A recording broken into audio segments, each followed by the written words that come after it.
மௌனம். மௌனம் என்றால்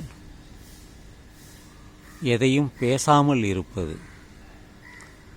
மௌனப் புரட்சி. புத்தபிரான் அதை செய்து காட்டினார். அந்த புரட்சியை செய்ய வேண்டுமென்றால் தியானம் வேண்டும். தியானம் என்றால் நீ எதையுமே சிந்திக்காமல் உன் மனதிலே மௌனம் இருக்க வேண்டும்.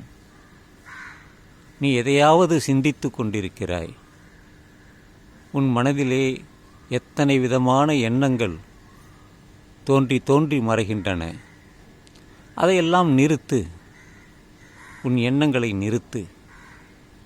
உன் மனதிலே எதையும் நினைக்காதே. அந்த நிலைதான் மௌனம். அதை நீ செய்தால் அது புரட்சி, மௌன புரட்சி.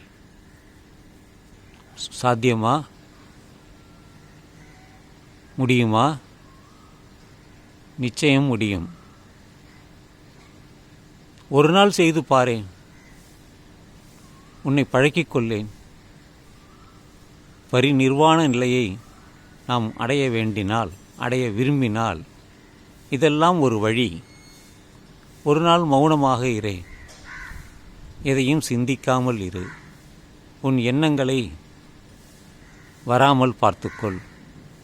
இதுதான் மகாவீரர், புத்தர் போன்றவர்கள் சொன்னார்கள். முடியாதா? முடியாதா? முடியும். நிச்சயமாக முடியும். நீ அதை ஏற்றுக்கொள்ள வேண்டும். நீ அந்த கொள்கைகளை சரணமடைந்தால் அது சாத்தியமாகும். முயற்சி செய். முயற்சி திருவினையாக்கும். முயற்சி திருவினையாக்கும்.